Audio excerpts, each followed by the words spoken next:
Oops.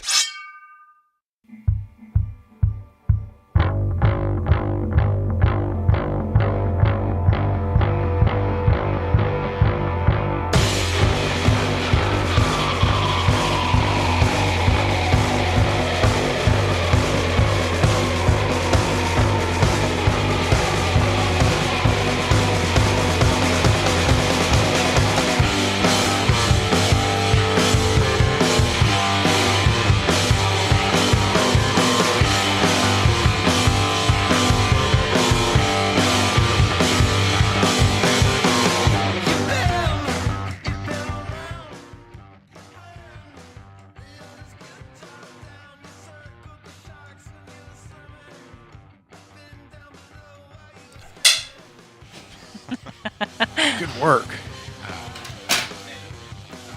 It is an important job. Not anybody can do that. Job, and I like having. Did you say anybody could do that? I said not anybody can do that. That's right. Not anybody can do that. You know, you must think I'm a real kid. No, You make these assumptions. I thought I heard you say not just anybody could do that. I thought that you saw I was in a proud moment and you were like, that guy. Oh no, I wouldn't do that. That's a terrible person. I don't want to be a part of anybody that acts like that. I'm just kidding. All right, we're going to get rolling because it's going to get hotter Let's than get hell rolling. in here. Welcome to the Lift Heavy Run Long podcast, episode number 57 with David Failing. You can find us at www.liftheavyrunlong.com, on Twitter and Instagram at liftrunlong. Also, feel free to email me directly at the address wilson@liftheavyrunlong.com. Also, go to our YouTube channel and subscribe there, and please go to our iTunes and leave us a 5-star review. That's right. You got any reviews to read? I do have a review to read. Do you? But first, I'm going to introduce my lovely co-host, the notoriously beautiful and absolutely incredibly intelligent Dr. Amanda Kimsey Horrell Jackson Tan. Hello. How are you? I'm well. How are you? I'm fantastic. It's another week and you're sitting here next to me. I am. Every week that goes by and you're still sitting here next to me is a fantastic week. Oh, well, that's really nice. Doctor, are you wearing scrub pants? I am wearing scrub Right. pants. Those are like hip scrub pants. Yeah, they're like the bell bottom. Yeah. Scrub I like pants. those. I'm a sucker for a pair of scrubs. Are you? I love scrubs. Yeah. I would, if I was a doctor, I would wear scrubs all the time. Well, yeah. Yeah, I probably would too, now that you mention it. And across from me, I have the Reverend Vaughn Rawls over here wearing the wife beater shirt. That's right. And as it gets hotter, we fully expect him to cut the sleeves off before he pulls the shirt off entirely. Speaking of which, the Reverend, our buddy Chris Perry has done a shirt. No way. Look at that. There we go. That's awesome. That is great.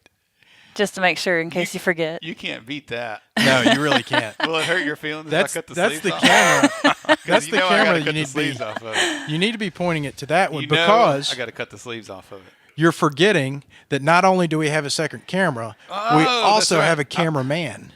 Which is Chris Hey, Perry. you want to know what stupid thing I just did? I was like holding it in front of his camera like this, and I was looking up there, and it wasn't in the camera. So I was like, wait, it goes over here. Not really. It goes right there. That's awesome, dude. Thank you. It's not as awesome as having a that's cameraman. A cameraman as special and near and dear to my heart as Chris Perry, who's back there looking fine as on the ketogenic diet. How much weight have you lost, Chris? 30 oh, pounds. wow. Nice job. Man, The man does not eat carbs. none. And he says it's not difficult. Oh, yes, it is. Oh, it's difficult. Like, oh, that's easy. I can do that. No, it's not easy. It's difficult. I didn't say it was easy. I said he said it's not difficult. Doesn't that mean it's at easy? this point? No, it means that he said that it's not difficult. He said a lot of things that were complete bull crap. At this I point- was just pointing out that he said that. At this point in his journey, it has gotten easier.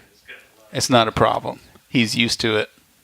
He's good. That's good. That's good information. That wasn't what I said. But I that was is just- a very huge accomplishment for one to achieve. absolutely. To have been lost 30 pounds and to have been doing this for how long?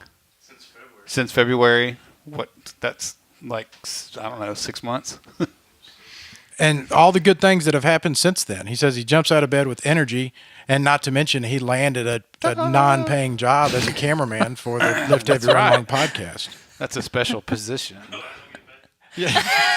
Not just anybody can do that. Oh, yeah, sure. As long as you make shirts, you can still do that. It takes a special person to not get paid at the job that you're doing. But you beat out all kinds of applicants.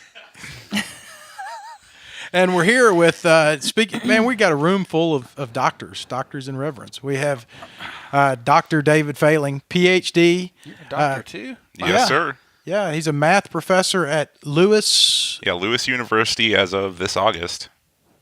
Fantastic. Very cool. And you came in town from where? Well, I live in Westmont, Illinois, so it's about half hour outside of Chicago. Drove down to Vienna last night, stayed in a hotel, and Vienna is the site of the upcoming Tunnel Hill 50-miler and 100-miler. Dun, dun, dun. And purpose of my visit was twofold. I wanted to see the course and also to grab some video for the Lift Heavy Run Long documentary about Tunnel Hill. Nice. And you have no idea how incredibly jacked up I am about that. That's awesome. And I really appreciate it. He came in with his GoPro video and like 60 gigabytes of data. He biked the entire course and has all of it. I got to watch it. On I need camera. to watch it. I need to watch it. Get And some popcorn in 3 hours. Right. What are you doing? Be quiet. I'm watching them. Really, there's no sense in you even running the 100-miler when you can sit back and watch just the watch video. You can just play it twice. How far do you ride this morning? 50 miles. So you did the 50. I did so the full I course. just have to watch it twice. Just play it twice. right. Just watch it at night and then watch it Yeah. in the morning. Yeah. And It's like running the 100. I'll slow it down for you, and I'll put it into like a 29-hour and 47-minute, window. And you can make it go up and down a little how bit. many? Yeah, Like you're 29 running. hours. Like we'll get you to your 30 hours is what I'm saying. He's got you DFL. You guys got to stop saying this. Brian Swanson did this to me the other day. where he Brian was Swanson gets a nickel every time his name gets mentioned on the podcast. He's like, I said, I'm just going to run for 24 hours, and hopefully I'll be done. That's what I want. And Brian's like, well, you got 30 hours to do it, so you can run for 30 hours. I was like, no, that's not what I said. Like, I want to run 100 miles in 24 hours, but I don't want to be 29 minutes and 45 seconds coming across the finish line. Like, that's not what I want. So stop saying that. Like, 24 hours is plenty of time. One should be able to do that. On a flat course, yeah, I think so. On a very, I mean, it's not like I'm talking about going to run Western States 100. This is a very flat course that's, I should be able to do 2 12-hour 50s. I was just trying to make you a video. God, dog it. What is that? Oh my god! If it's a listener, you should be able to turn them on because I can hear them through my thing. That was Bernard. Hey Bernard. I got to do better than that. So you can put him on speaker. Can everybody hear, and we can all have just a call discussion with Bernard? You would be able to hear Bernard from Atlanta, where he's calling me from, Without a phone. But I've got it on Do Not Disturb. I'm sorry. That was terribly rude of me. I was interrupting all right. you, getting upset with me for not timing your 100-miler. Oh, yeah, sorry. But I'll make you a 24-hour version where you can. We're talking 24 hours. That's what we're talking about. Yeah. Right? What are you expecting to do this in? You're like a way better runner than I am. Okay, so this will be the second of the 100 milers that I'm doing. It's 5 weeks after Hennepin 100. So I'm just hoping to finish, Okay. but This on is a flat course. I'm so rude for interrupting, but I want to go into what you're setting out to do, which is incredible. But before I do that, I've got to get to this review because last week I skipped it. Okay. And it's been bothering me ever since. Do it. So can I read this review? Do it. Yes, you can. Because y'all know reviews make me very happy. I bet that person is so upset that you haven't read that. We that give review. you permission to read the review on your podcast. Thank you very much. And Chris Perry has not written a review. Our cameraman hasn't written us a review on iTunes. Is he the only one in the room who hasn't written a review? He keeps saying, do you keep a list of people that have not? Like, you have all 80 members of the gym.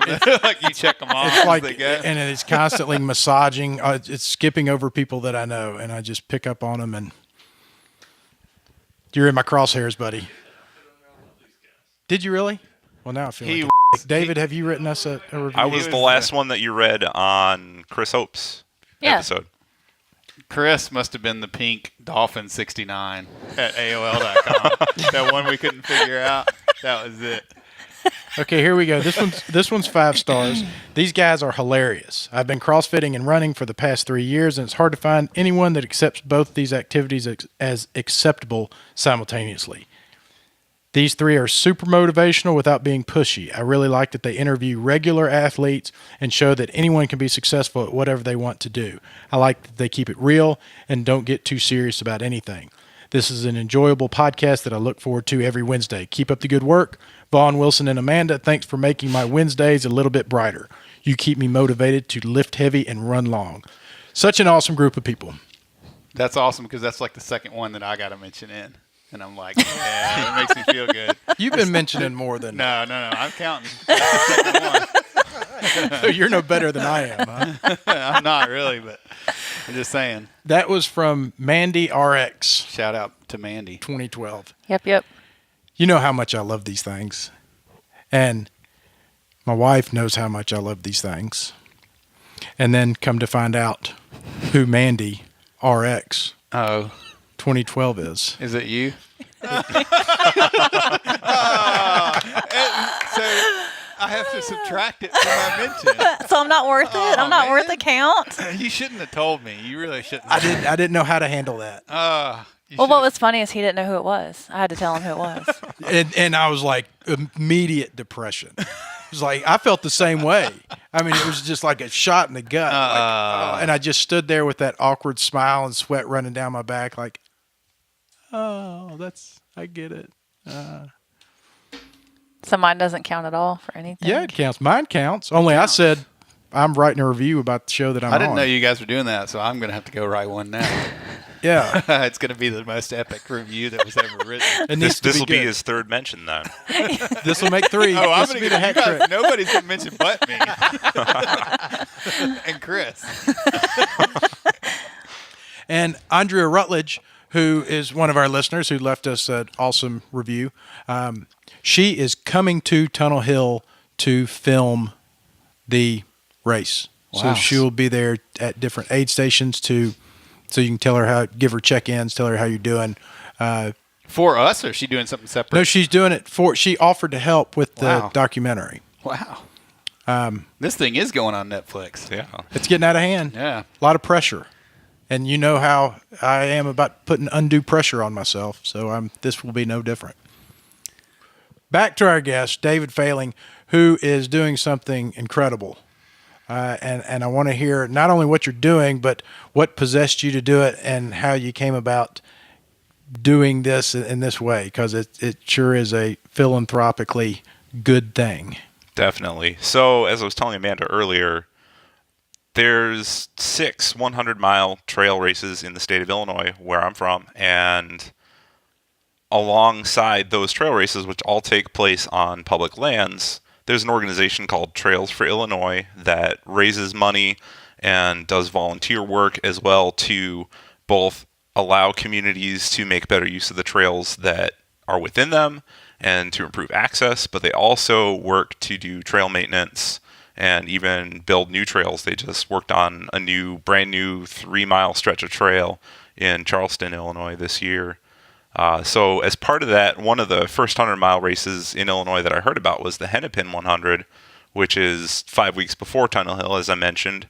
And for the last 3 years, Hennepin has been working with Trails for Illinois to raise money from their race specifically for the Hennepin Canal Trail, but for Trails for Illinois more broadly. And so I decided to sign up to kind of motivate myself to train again this spring, and I signed up for what they call the Trail Builder Challenge, which my goal for that was let's raise $1,000 before the Hennepin 100. And then I had some friends sign up for the 50-miler at Tunnel Hill, and I started thinking, well, it's 5 weeks away. It's probably enough time to recover, so let's try this too. And then another friend said, oh, hey, I'm signing up for the Potawatomi Trail 100, which is another 5 months after Tunnel Hill. I said, well, I want to be the first one to sign up for that. So registration opened. I was the first one to sign up for that for next year. And then I thought, well, why don't I just do all of them and raise money for Trails for Illinois the whole way? Which is the obvious decision. Yeah, so not only do all 6 of these 100-milers, but to do them in one calendar year. So starting with Hennepin in October of 2017, then Tunnel Hill 5 weeks later, 21 weeks after that is Potawatomi in April. That's in Peoria. Then in July is Crimea River 100 in Peoria also. In August will be the Shawnee Hills 100, which is not too far from Tunnel Hill. And then October of 2018 will be the last one, which is the Farmdale 100. Wow. What's the shortest time you have between 2 races? Fortunately, it's between Hennepin and Tunnel Hill. It's 5 weeks, and they're both flat, fast, crushed limestone kind of courses. So Hennepin has a special buckle for 24 hours or faster. So my goal is 24 hours at Hennepin, and then everything else just finish. How many 100-mile races have you ran? I've only run one. Which is I admire. I think that's even better. That's an even better story. Now, is this how you go about everything in your life? Like, I'm going to do one, I might as well do 6, and if I'm going to do a race, I might as well do a 100-miler. Pretty much, right? I mean, I went from undergrad straight to grad school, straight to the doctorate, no stop in between. When I picked up trail running in August of 2014, I went for a group run a couple months later in October, and I was thinking about doing a 10-mile trail race at this one that put on a 50K as well. And one of my now good friends that I met at this run said, "Oh, you'll be fine. Just sign up for the 30." So I signed up for the 30-miler, which was, I think, 6 weeks later. So within 3 months of starting trail running, I went from, running 5-10 miles on the weekends to running a 50K. What was your running experience prior to 2014?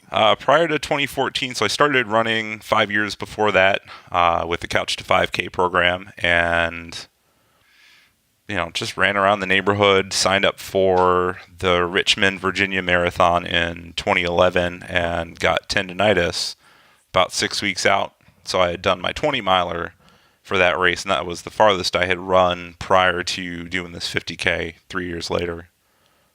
But I fell in love with that, the runner's high, running 10 miles or farther, just not really caring about pace, but looking to explore. And back then it was all neighborhood streets, but now it's trails all across the state and all across the country. You know what? A lot of people start with Couch to 5K, but we need to talk to whoever made that program, because every exceptional runner that we've talked to always seems to mention. They do. Well, I started that way. I looked up the Couch to 5K and I started doing that, and then I decided I was just going to go run 50 miles. I'm going to start over. I'm going to start over with the Couch to 5K, so that way I can be like an exceptional runner down the road. You think that's it? Yeah, you're already an I'm going to start over. What I mean Well, I'm is not like super fast or so anything. many people mention that, that we've had on the show, and I don't know. I guess because it's free. It would be interesting to talk to that person and find out what that's done. I wonder if they capitalized on it. Well, I don't know. I never paid anybody for it, so. I think, too, it's a good way, if you got started that way, it's a good way to encourage other people to try their big, scary goal, whether that's actually running just a 5K, or if someone says, I want to run 100 miles. How do I get to there? Yeah. And you say, well, start with the Couch to 5K, because then you're used to, walking's okay. I can take a walk break when I need to. I can take extra walk breaks. I can repeat a week, and there's no one judging me for it. Yeah, and that's what happened to me. I was like, well, I can walk for 30 seconds or whatever it was. And then a few weeks in, I was bored with it, and I was like, oh, screw it. I'm just not going to walk this time. And then I realized, wait, I can do this.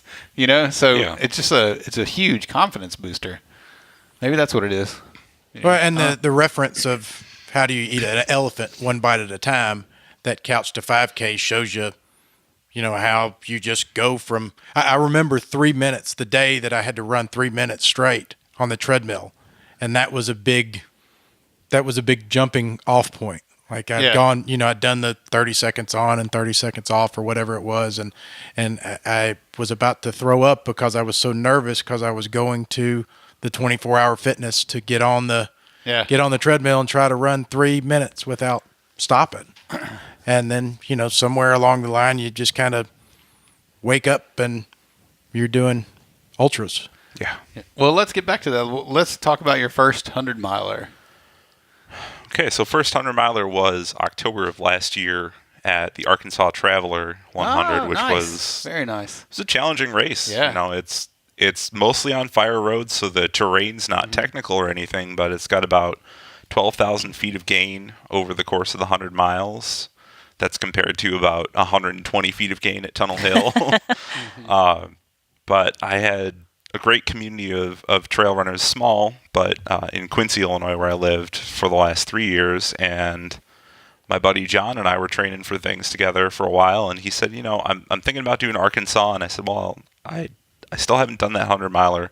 Originally, I wanted to do Hennepin in 2015. 2015 was the first year for it, and again, I didn't start the race. I signed up for it, and I just wanted that 100-miler. I wanted the belt buckle that comes with it, and with my friend John, you know, I had someone to train with the whole time, and we did crazy shit getting ready for the race. So, you know, for the marathon, you're always doing a 20-miler is like the big long run before a marathon. And for the 100-miler, we said, well, something around a 50 is probably good enough. So in that summer, 4th of July weekend, we ran from Quincy to Hannibal, Missouri, it's 20 miles, but it was pretty cool to say we ran to another state. So then, very fitting, 3 months later in September, for our last long run before the 100-miler, we ran to Iowa, which is about 40 miles from where that's we pretty were. cool. Wow. Is this all on the road? Yeah, it was all on the road. There was a little bit of gravel, but John Boffman, my training partner from down in Quincy, sells Morton Buildings, or the prefab shed structures, and so he had customers of his along this route, and it worked out perfect. We had one that was at 13.1 from where we started, and one that was at about a marathon from where we started, and then there was a gas station about 6 miles from the finish. Oh, nice. So had a couple of stops for some extra water, some food. Perfect. Man, that's the way to do it. That's cool. That's really neat. Well, I don't know. I mean, choosing Arkansas Traveler, that's not an easy race. I mean, I've done Ouachita 50 several times, and I think part of that trail is part of the Arkansas it's about Traveler. 8 miles on the Ouachita Yeah, Trail. and I just couldn't get my confidence up to do that Arkansas Traveler. And that's Why could you not get your confidence up to do Because- that, but you could do the Ouachita 50? Well, I that's what just I mean, had in my because head that the it's Ouachita. twice. Oh, the 100-miler. Okay, Right. got it. Yeah, I mean, Well, so only, like I said, about 8 miles of Arkansas is on the Ouachita Trail. Okay. But what had me worried was that's very early on, and I've sprained my ankle twice since starting training for ultras, and all that ankle turning stuff was at the start of the race. I'm like, shit, don't roll an ankle. Yeah. Like tiptoe over all of this. So you get past the single track. So I was very nervous for the first couple of hours, just trying to get through that, and then after that, it was just relentless forward progress. so you ran 50 miles leading up to the 100-miler. That was your longest run. That was the longest run in training for that. I had done a 50, so do you want to back up a little bit, I guess? So after that first ultra, which was the McNaughton 30-miler in November of 2014, I ran Clinton Lake 30-miler the following March. I ran Berryman 50, which is another hilly technical trail race in Missouri, and that was in May of 15. Tried to train for Hennepin that year and didn't, so I didn't run any other trail ultras until Arkansas, so I took almost a year and a half in between. So I had done 50 up to that point, but you know, it's a whole different beast getting ready for 100. You have to run at night for most of us, Right, yeah. and dealing with the terrain, dealing with the elevation. It's a big challenge. When you say you have to run at night, do you mean during training or during the actual race? During the actual race, definitely. Most people will say that you need to do a little bit of night running in your training. So whether that's just getting used to running in the dark with a headlamp on the trails, or with the headlamp of the person in front of you, or getting up in the middle of the night after you already went for a run that morning and doing another long run at night to get used to that running on tired legs, running while you're sleepy. Yeah, I running. thought about just like, because I'm training for my first 100-miler too. That's why I'm so interested. But I thought about just staying up for 24 hours. Like, even something as small as that. Can I just stay up for 24 hours, like without sleeping? I would stay up for longer. Like what? Yeah. I mean, because you're not going to sleep the night before the race. Right. It's always crap. Yeah. I've got a guy. Actually, if you want to stay up for 24 hours, I've got a guy. No, without I might help. have some pre-workout, but like just walk, maybe even walking or something, like very light jogging, stay up all night long, or get up at 3:00 in the morning and stay up until, however long. I think stay you up should for have 30 hours. Wilson come with that. you and film you on the track while you do that. I would not do it on a track. I would do a timed race if you're going to try and walk to stay up. Do a timed race that either starts at night or runs in the night. So I did a 6-hour race in my hometown that was on a 1-mile pavement loop in a city park and had one tiny little hill in it. And the 6 hours starts at midnight, 12 hours starts at 11 at night, and the 24 hours starts at 10 at night. So you start in that worst part. Yeah. And I was working with the coach at the time, and he said just to get used to running like that during the 100-miler, just stay up all day and then go run that race starting at midnight. Oh, yeah. Yeah. So don't sleep. Yeah, that's a good idea. So there's any number of approaches. That's some brutal business right there. It really there. is Yeah. when you think about it. It's serious. Yeah. Like, You don't have to think real hard about it to know it's some brutal business. Just 100 miles is, ouch. That's a long way to go. yeah. Have you read Ultramarathon, man? Mm-hmm. That was actually I bought that book 2 months after I started running. Dude, someone at work brought it to me like on my first day at work. This lady came over and goes, "I heard you run ultramarathons," and I was like, "Yeah, I do." She said, "Have you read the Ultramarathon, man?" I was like, "Oh, no, I haven't." And she was like, "Oh my God, you have to read this book." And I knew what the book is about. Yeah. I know who wrote it and all that, and I know his story or a little bit of it, And so she brought me the book, and I started reading it, and I can't stop reading it. I'm like, oh my God, let's go do something crazy. Like let's go run 100 miles tomorrow. And like Dean talks about his inspiration to run Western States 100, which was seeing these two military guys with camo backpacks on running up hill repeats in California in the middle of summer. And they're like doing push-ups and stuff. And Yeah. he's like, what are these guys doing? Like he's like running his run, and he thinks he's awesome with these two guys in there with their rucksacks or whatever, running up the hill and pass him, and then they pass him again, and they lap him, and then they start doing push-ups, and he's like, "What? Okay, come on." Well, you were talking about where you stopped at, you had friends that were at 13.1 mile, and then you had, a gas station and places to stop. Recently, I ran from, I went from here to the gym. I was going about 10 miles. Okay. And it was hot. But, I took money with me, and I was going to be passing gas stations, and it was just a neat feeling to feel like, I was obviously transferring myself into like the spirit of somebody who runs 100 milers or something. But it was neat just to be able to be your own transportation and to know that you can stop and hang out and grab a sandwich or a 64-ounce Gatorade and slam it till you want to go some more. And, you could really do that for a long period of time. I was curious how far I could go, assuming that I had gas stations strategically placed throughout. You go across Tennessee. There's the Vol State 500K every July. You're not going to rope me into that right now. 500K, how far is that? 314 miles. Holy mackerel. Holy mac! I was just hearing about the Vol State. How long do you have to do that one? 10 days. Okay. So it's another creation of this Laz that started the Barkley. Yeah. Huh, I didn't know that. I could get down for 314 miles in 10 days. 10 days. So, I mean, there's a woman who's known for, she just walks her 50K a day, and she gets it done.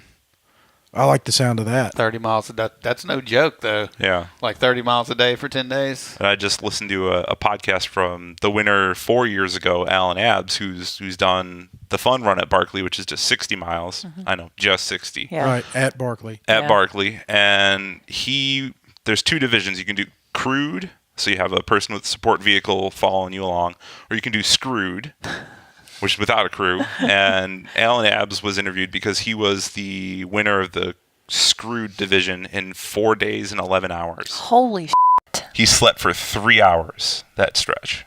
Wow. Oh my God. It's amazing. Yeah, so this idea that you can find yourself in a place and think, gosh, I got here under my own power, whether that's bike or running or walking, just that idea of exploring a place under your own power is what fascinates me and what keeps me signing up for races and finding new trails to run. Well, that was going to be one of my questions was, and I don't know how to phrase it properly, but what is it about the running? Are you a time guy? Are you a fast guy? Or do you just enjoy the getting out there and socializing? Do you enjoy the time to yourself, or what's the deal that a little bit keeps you coming back? A little bit of both, with running with other people and running by myself. I'm definitely not fast. I mean, my finish at Arkansas Traveler, I think I was like 96th out of 100 finishers. It was brutal. I walked the last like 20-something miles. I didn't have a pacer, didn't have a crew, so I was relying on aid stations to get me through. And ever since I started in the trail running community, I've been involved in the Flatlander Ultra Runners in Chicagoland. That's been sort of my home base club, even when I lived a couple hours away. And other people are great for giving advice. That's how I got connected with you guys to come down and do the podcast, was a post in the LHRL Athletes. Someone at the start of May said, how do I get started doing this? And I just replied and said, well, here's all the advice I've gotten. If you think you're ready, just sign up and figure it out along the way. And if you fail, who cares? But one of the tips that I got very early on was, when you're running a race, if you're not those people at the front, run with the mayor. Right, so at a town 5K, the fat, slow guy at the back is usually the mayor or some elected official. I ran with the mayor. I swear to God, I ran with the mayor of Olive Branch, or he was running for it. He was a really nice guy. So I like to do that. At the first couple 50Ks I did, I just started at the back, and even if you're a little faster, every time you catch up to somebody, ask them how they're doing, ask them if they need anything, offer them some food. Chat with them if they want to chat, and then just after a couple minutes, move on.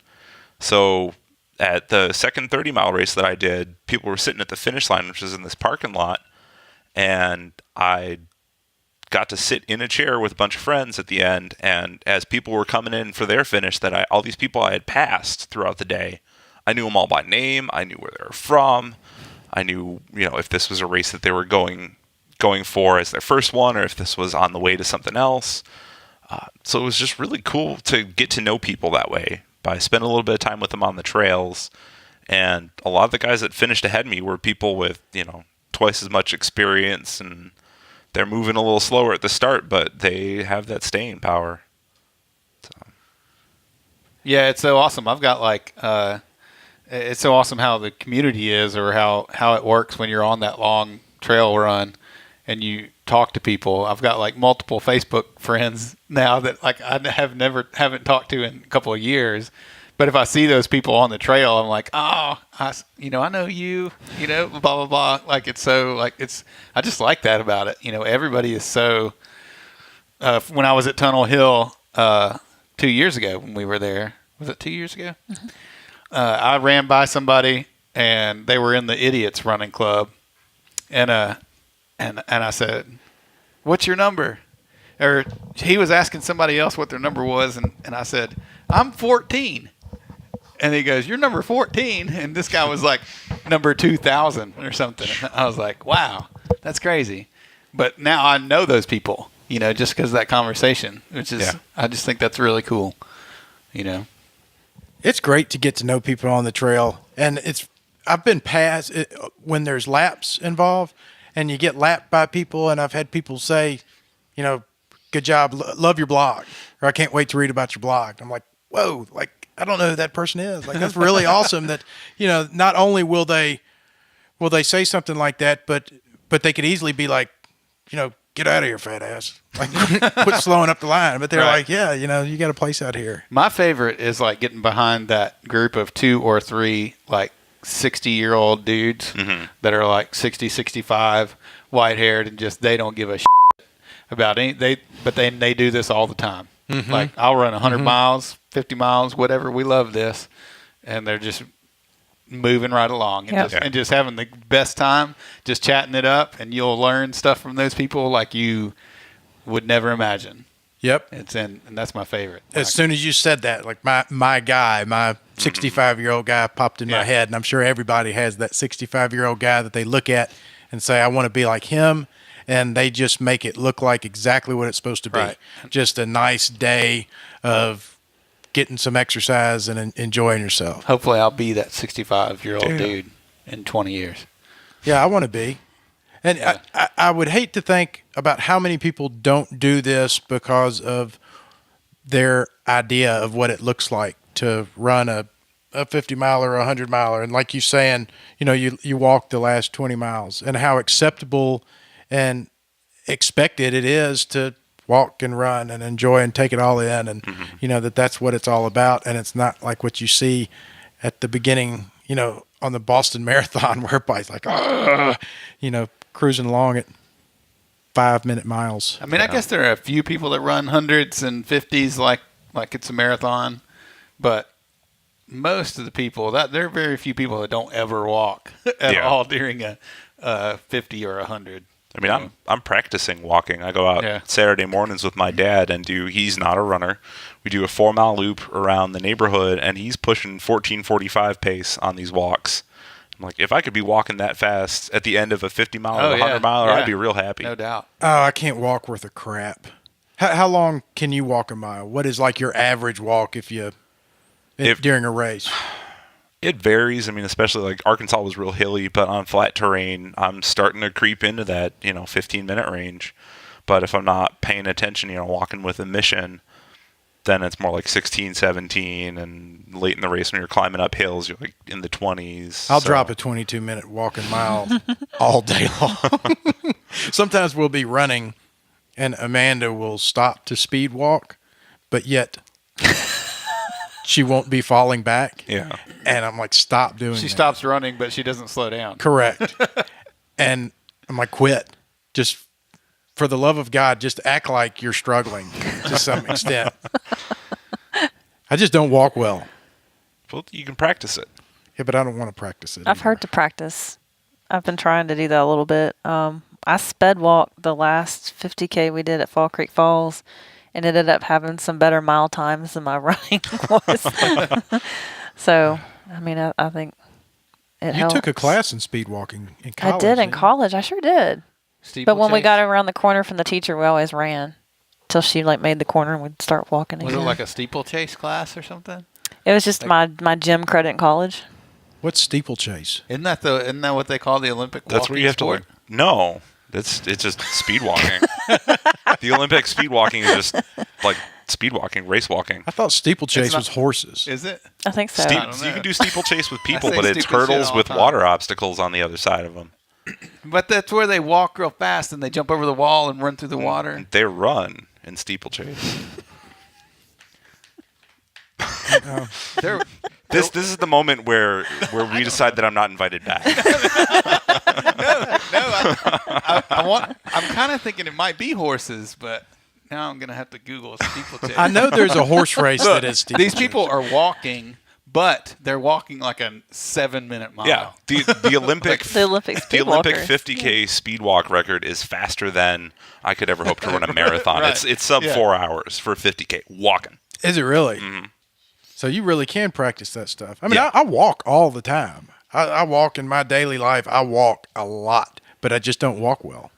Well, if you walk too fast, right, that fertilizer is not going to spread right. That's So, it. You gotta keep that fertilizer pace. Maybe that's what I need to do on these races is take my little buggy.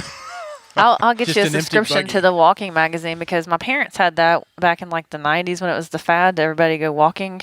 So they got the walking magazine. I remember that. No kidding. I tell you what Garmin needs to get on with is fertilizer spreaders. The watch won't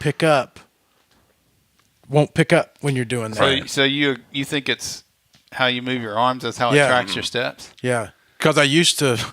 It was so important to me that I would like push it with one hand, and swing with the other one. It was like pushing a baby stroller. You need to get some Velcro and just strap it to your ankle. Yeah, and I've put it in my pocket before, and it does better in my pocket, but it doesn't do very well. And then it got to where I just don't really care. So I have a couple of questions. Okay. Your first 100-miler, what were you not prepared for that you could have been prepared for? The biggest thing. I was not prepared for, two things. One, I started overheating at like mile 40-ish. Okay. And my training buddy and I had said we'll stick together the first 50K. And at about mile 40, we're still together. And I said, we had the sort of like, we call it the breakup talk. Like, just go on without me. Yeah. And I started having to put like ice in my hat and just like drench my shirt at every aid station. So What kind of temperature were you in? It wasn't that hot. I mean, the highs were maybe in the high 60s, but it was just fluid management's real important. And I guess I didn't do well at it. The other thing I didn't anticipate was the real value of having a pacer with you on the trail. So at about mile, like early 60s, my foot started hurting, my left foot. And when you're that sleep deprived, this is like 18 hours into the race, I'm thinking, I got a stress fracture in my foot. I'm going to do irreparable damage if I keep moving. I have to stop. And after a while, like I kept sitting down on rocks, so it took me 2 hours to go 6 miles at that point. And like there was an aid station like 2 miles further up the way, and I'm like, I got to figure something out to at least get there so I could drop. And I sit down on this rock, I'm like, wait a minute. Loosen your shoelaces, dummy. So I loosened the shoelace on that left foot, took 1 ibuprofen, because I was thinking, well, I can take 1 like every couple of hours late in the race to try and not overdo it on that. I started feeling better. That foot started feeling better. I'm like, maybe I can do this. I'm like, all right, I'll keep moving until I'm cut off. So it's that idea of having someone to do the thinking for you that I didn't realize was going to be important later in the race. Right. Just having somebody there to be like, dude, loosen your shoelaces, take an ibuprofen, and let's keep going. Yep. Yeah. Okay. Yeah, so with this big challenge of let's do 600 milers in a year, I was talking with my training group for Arkansas and said, what should we do? What should I do about crew and pacers? Because for Arkansas, I wasn't really worried about it. I probably would make the same decision again because you really learn something about yourself if you tough it out for almost 30 hours. Yeah, when you want to quit at like at mile 60. The consensus we came to was you just take all the help that's offered to you. I just want to finish all these races, so I should use all the tools that I've got, and that includes getting other people to come run the race with me, or like come to spectate and recording videos. That's going to help motivate me at Tunnel Hill, that's for sure. So, how do you feel as an individual after? How did you when you finished that race? Like, were you a completely different person from the time you started that race, and then the time you finished and walked across, and you're like, oh my God, this just changed everything. Like, I almost see it as, and I feel this way after 50 milers, so I can only imagine what a 100 miler is, but like some vision quest, like these startups go and eat acid or eat mushrooms, and they come back and they're like, oh, I've got it. This is it. This is what we're going to do. Everything is better now. Like, I feel that way after a 50-mile race, you know what I mean? And so I can only imagine the dialogue with yourself that you have from 50 miles to 100 miles. That was not very pretty dialogue for a while, to be honest. Lot of self-doubt, and when you make it through the other side, you realize, well, shit, I can do anything. Like, there's no reason that I can't just be persistent, and if there's something that I want to achieve, to just go out and do it. It's just a matter of finding the tools, being persistent, and taking the help when you can get it. And do you take that away immediately, or is it weeks later and then something comes up in your life? Or I just see it as being an immediate enlightenment that you just float off the course and the rest of your life is lived in bliss. It took some time to really make sense of a lot of what I had talked to myself about during the race, and then just experiences along the way. But the first thing I think that came to mind when I got done, other than I want food and I want a chair, first thing I think that came to mind was, well, shit, now I can't run to exhaust myself. Or some people, they have a bad day at work, they go for a run till they're tired, and they come home, they eat a donut or whatever. I realized I can't do that anymore because that line just got pushed to 30 hours. So you can't go out and run until you've got nothing left, because that point is clearly farther than I've already gone. Yeah. So that's also, before the race, I said to myself, and I said to some of my friends that have run ultras for a few years more, I said, one and done. I'm doing 100 mile and then back to 50Ks, because I can do a 50K, wake up the next day and go run a few miles. And then a couple weeks later, once you start having those realizations, like, oh, I can do anything. Then doing another 100-miler looks appealing. Then doing another one after that looks appealing. And then you're signed up for 6 of them. So what did recovery look like after your first? I took 2 weeks and did a lot of hiking. And then I had decided actually I wanted to get stronger over the winter. So I started doing powerlifting. Yes. This Sam Carroll that I connected you guys with last night. He Damn wrote it, a plan I'm supposed up to for text me. him today. He'll probably listen to this, so he'll probably text you. Good. I hope he does. But he wrote up a plan for me, and I did some lifting through the winter. But then I started having shin splints actually in about December, and I got real depressed that I couldn't run. And it was painful to run a mile. I gave up on the running. Then I gave up on the weightlifting. Then I did nothing until about mid-March. So I picked it up again in the spring, and that fitness comes back real quick if you're not worried about pace. Like, you can do these long runs. I'm already up to doing 20 miles. I got a 50K in 2 weeks. Or no, 9 days, something like that. So, do you battle depression or addiction or anything like that? Depression, yeah. And part of it, too, is down in Quincy, I had good group of friends, but isolated from family, which my whole family still is up in the Chicago area. So it's real important to me to be near them and to have, that I can go over to my parents' house and just talk to them if I need to talk to them.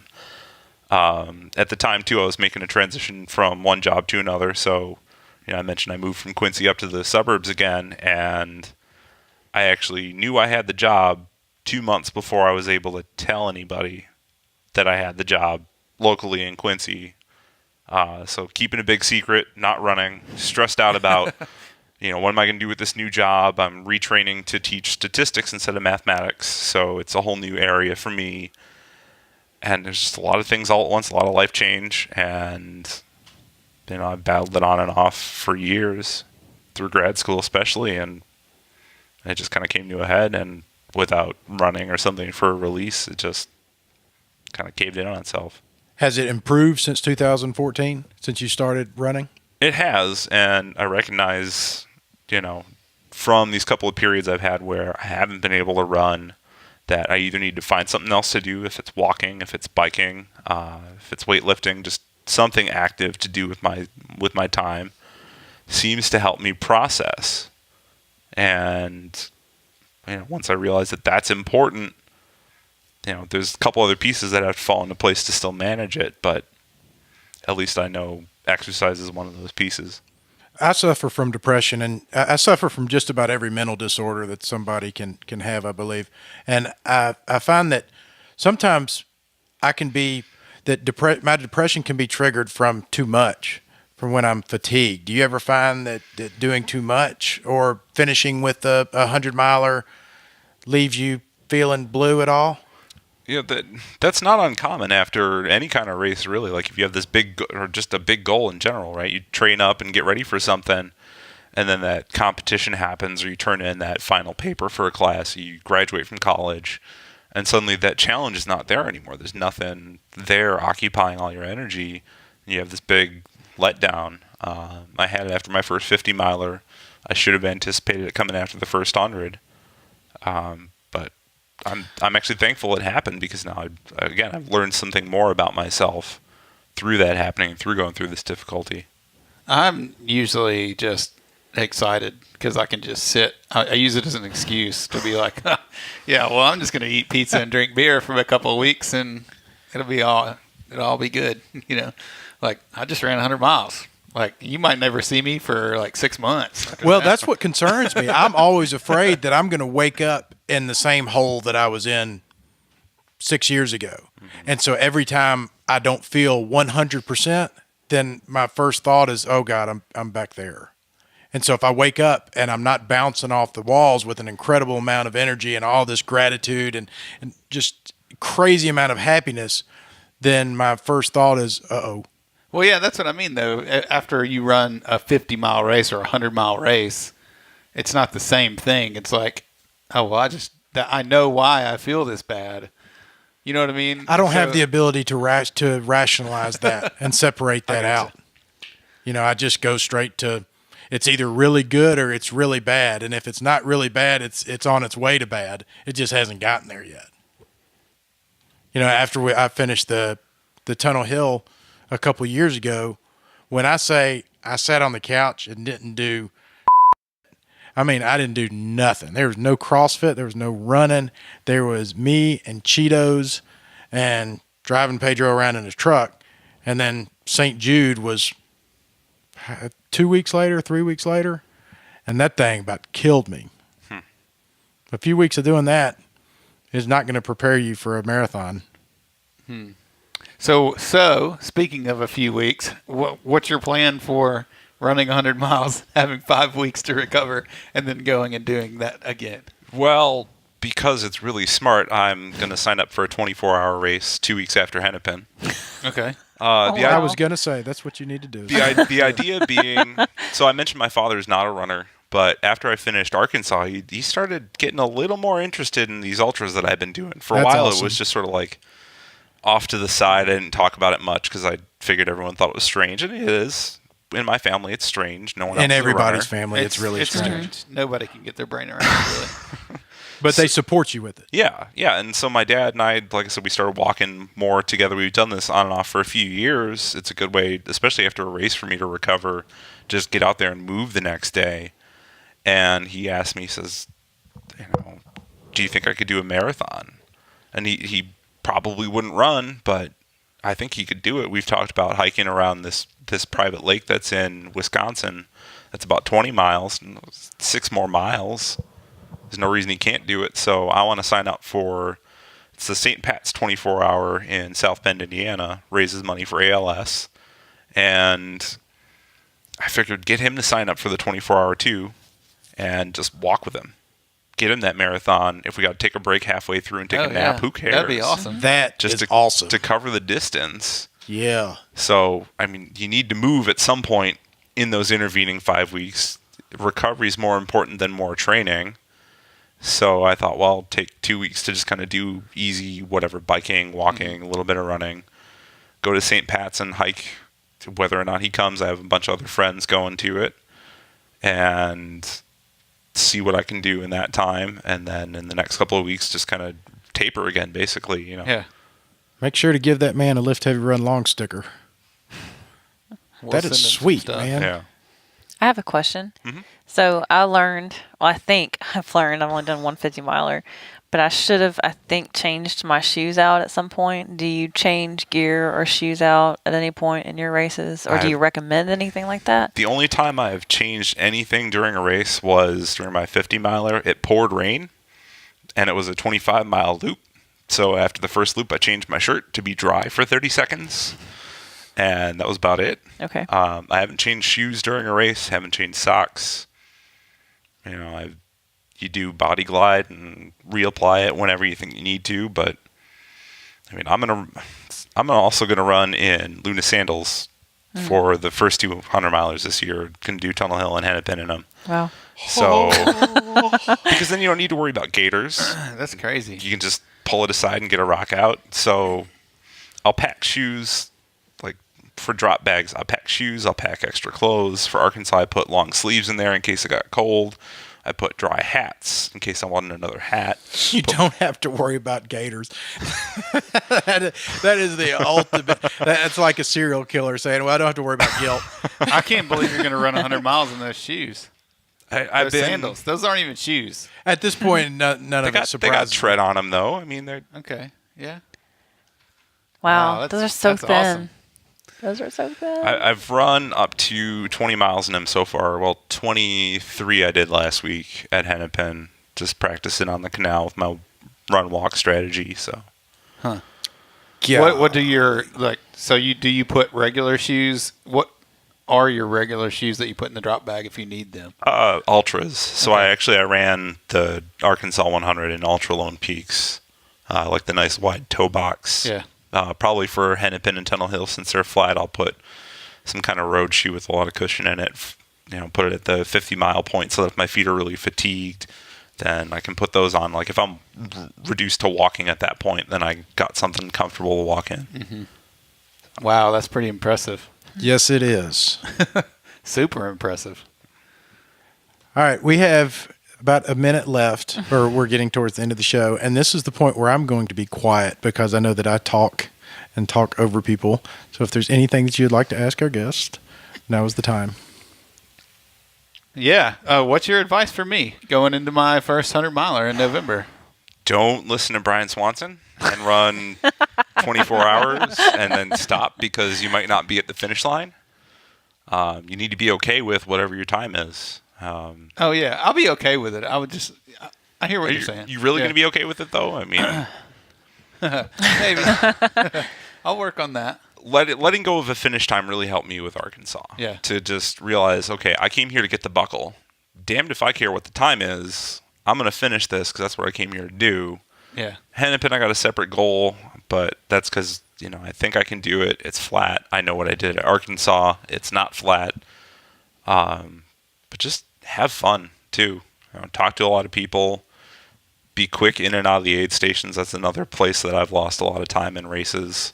So, before you get there, have the top off your water bottle or have your pack off your back so that they can fill it up. Know what kind of food you want when you get in. Just grab it, and, then you can eat while they're filling your pack. What do you like to eat? That's exactly what I was getting ready to ask. It's varied a lot. Yeah. Especially during a 100-miler, real food. A lot of real food. Arkansas had one aid station called Pumpkin Patch that had pumpkin pie at it, which really hit the spot at about mile 90. Yeah. That sounds really good.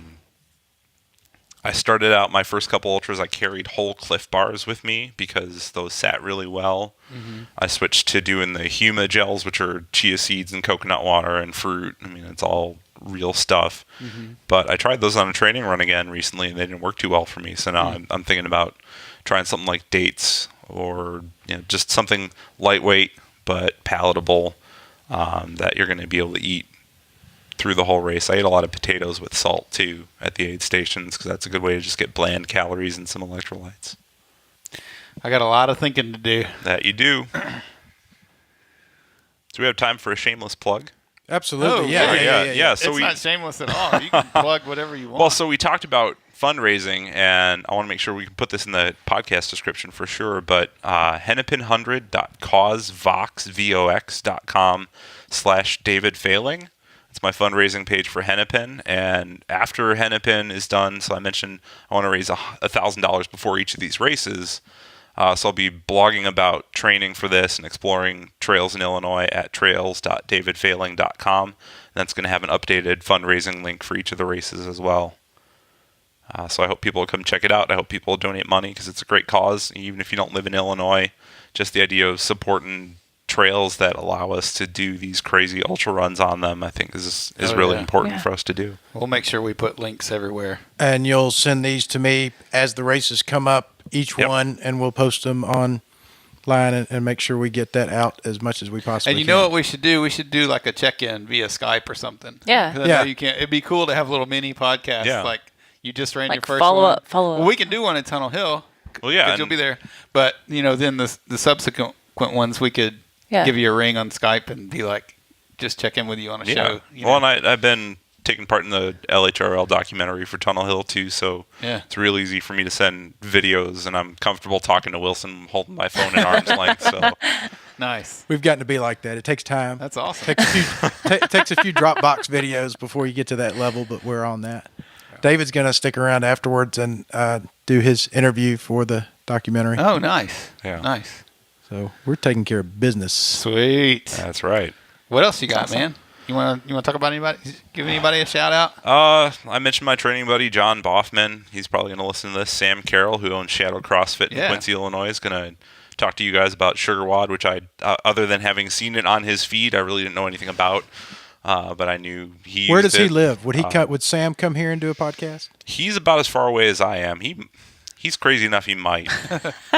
He's starting another new business on nutrition right now, so he's been working long hours. He said he slept like 3 hours last night. And then again, just shout out to the Flatlander Ultra Runners in Chicagoland. I heard your interview on 10 Junk Miles, which is how I even heard about LHRL. Awesome. Not quite a year ago, and that got it all started. That's awesome, man. I'm really excited about your dad possibly doing a marathon. I Yeah, want I'd you like to. I figure if I sign up for it and then I keep sending him the link, I'll motivate him. And even if he doesn't do it this year, Oh, he should do it. Yeah, we should all send him a link. We'll We pressure. send him some random. we'll all Hey, go- it's your old buddy Wilson. Here's the link. Sending him Facebook messages. Or oh, he's something. not on Facebook, Give so us his email address, and we'll just start randomly emailing him. Start a GoFundMe page for him. Get him all paid for. Your son said you were going to do a 24-hour race. We're so excited. I mean, it's only Send him a cake. Like, congratulations, great job. it's only $120 to register, and it goes to a good cause. So that's why I'm doing it. That's great. Awesome. Well, man, I've enjoyed getting to know you. This is Yeah, thanks, this is Steve. why I love this whole lift heavy run long thing. That to connect with somebody as far away as you are and establish a relationship and be able to do fun stuff like this. Yeah. This is awesome, man. It's been great. All right. Yeah. Thank you. Yeah. Thank you for driving all the way down here. Oh For yeah. sure. That means a whole lot. And Yeah. thank you for not killing us. When somebody comes in town that you don't know, we I- figured that there is probably a 30% chance of somebody coming in I town. really thought we might be held hostage for 24 hours inside a log cabin, inside a metal building with SWAT teams outside. Which And no air conditioning. if the cameras were running, air then that's better than any documentary we can ever put together. The Lift Heavy Run Long massacre. Well, that's how I explained it to other people. What I was doing was I was going to Mississippi to meet strangers on the internet who I met through probably other scarier strangers for on the him. internet because I didn't know Scott Coomer until I met him at a group run because I talked to him on the internet. That's hilarious. I'm going to meet some lady named Jackton Tan, the Reverend, and Beefcake, and sit Yeah. in their Now that I sit in their log yeah. cabin inside of a his metal side's a little building. more Now that I Scary. flip it around, by Hellion, We had Mississippi, nothing to worry about. You're the man that really has the backbone. Oh God! sitting It's like in those here. two girls that came out here real quick. We had Ultimate Foods. These two girls came out to do a promotional thing, and they met us here like several months ago. But like we started talking before they got here. I was like, this has got to be like creepy for these. These are like high school girls. These girls are going to come in here, so they kind of like walked in, and then they kind of like walked over here, and then one of them was like. We got lights and and then- cameras all set up. We're like, come on, have a I seat. pull up and there's all that equipment out there, and if I didn't know you and what you do for work, I would have been like, I'm clearly in the wrong place. Oh man, The that's log hilarious. house on the hill. That's really fun. And then come to the metal building. All right. Well, thanks, man. Yeah, thanks Appreciate for it. having me. LHRL number 57 is in the books. Don't forget to clap.